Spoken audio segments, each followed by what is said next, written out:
So, I just got to see what is one of, if not the best movie of the year, one of the best movies of the decade. Of course, I'm talking about Didi. It's a brand new film from director Sean Wang, and it is essentially an autobiographical feature about his, well, coming-of-age story. And this is a movie that is a love letter to anybody who was born in, like, the mid to late 90s or early 2000s, and experienced this weird phase of our culture and our society where we were first starting to delve into this kind of internet, social media world. We weren't quite there yet, unlike our modern world right now, where it is legitimately a part of our everyday lives. I mean, for Christ's sake, you're watching me currently on social media. It was more of a tool, something that we were experimenting with, and the only people that can really understand what that world was like are people that lived it. But this film also deals with a bunch of other stuff that you get in coming-of-age stories. The feelings of not belonging, these feelings of being a failure and not having this right friend group or this right role in your life. It's something that could speak to pretty much everybody.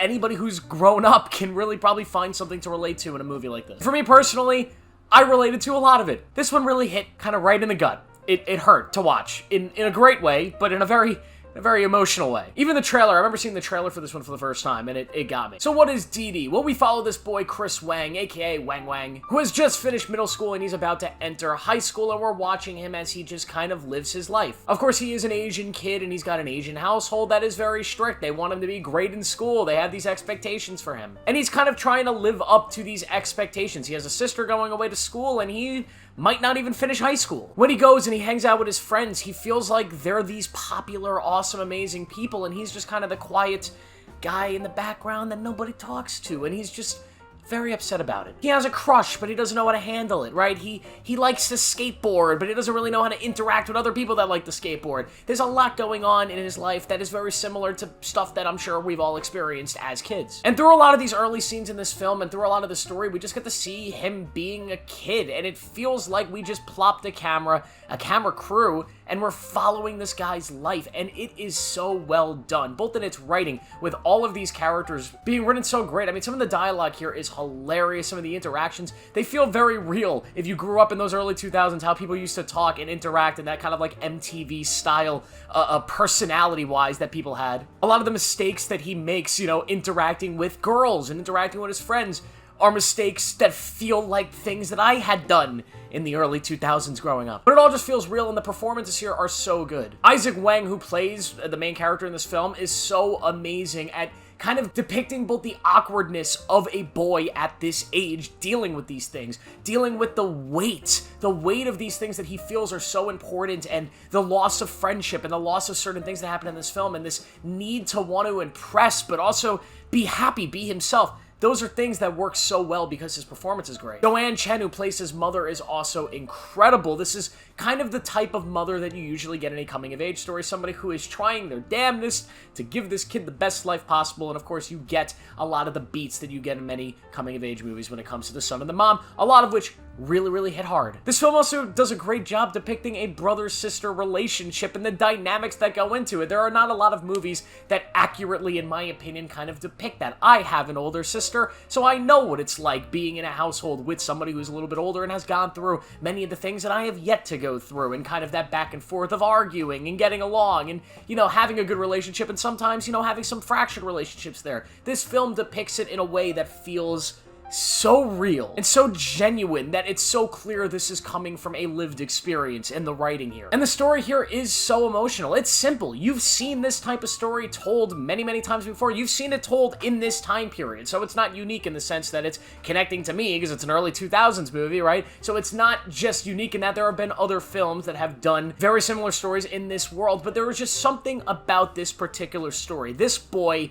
and things that he did, mistakes that he made, that I just resonated with. Now, I didn't relate to everything. There are mistakes and challenges that he faced that, of course, I've never faced before, but the kind of thematical things that he felt, I felt, and I'm sure other people have felt, and when they watch this, that means the movie is gonna make them feel something. There are multiple points throughout this movie where something would happen to this kid, and I felt like the movie director was looking right at me and saying, I know you. I know everything about you. And that terrified me. But maybe we're not all as unique as we think. Maybe we've all lived a lot of these experiences, and it's, I don't know. But it's a question this movie made me think about, because it just felt so real. It felt so fresh. Many of the emotions that it was making me feel, many of the emotions that he was feeling that I have felt before. And when a movie could do that, and it could relate to you in this way, it could be truly, truly a powerful piece of filmmaking. Because I do relate to this kid in this movie in a way, this feeling of being at, like, a party and seeing everybody sort of playing a role at this party. Almost like it's a simulation. Everybody's got a role that they're playing. You got the funny people, you got the people that are in cliques, you know, everybody's doing their thing, and this kid just kind of feels isolated. He doesn't know what role to play. He doesn't know what he's supposed to do, and there's no guide to what you're supposed to do.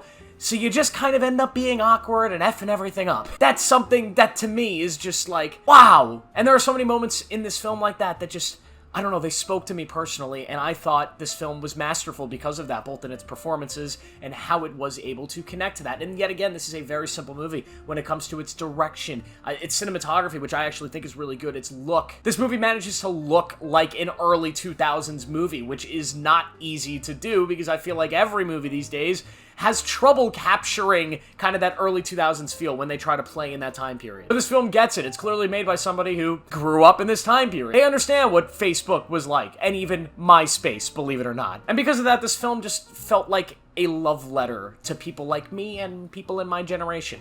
Because of that, if you're from my generation, go check this one out. If you're a boomer, if you're like in your 60s, might be confused by a lot of this one. If you're one of these like really young Gen Zers or Gen Alpha, is that what we're calling them? Like the iPad kids? Fuck you. You people suck. You guys ruin the world with your internet and social media and skibbity toilet, whatever the hell that is. Go check this one out. You might like it. Suffice to say, though, I will be giving Didi a 5 out of 5. This is easily one of the better movies of the year. And by the end of the year, when I make my top 10 movies of the year list, or whatever the video is going to be, this will clearly be somewhere near the front end. Will it be number 1? I guess you'll have to subscribe and turn on notifications to find out in only like 5 months, 6 months. This year's flying by, man. Thank you guys for watching. Make sure to like this video, subscribe for more, and I'll see you guys in the next one.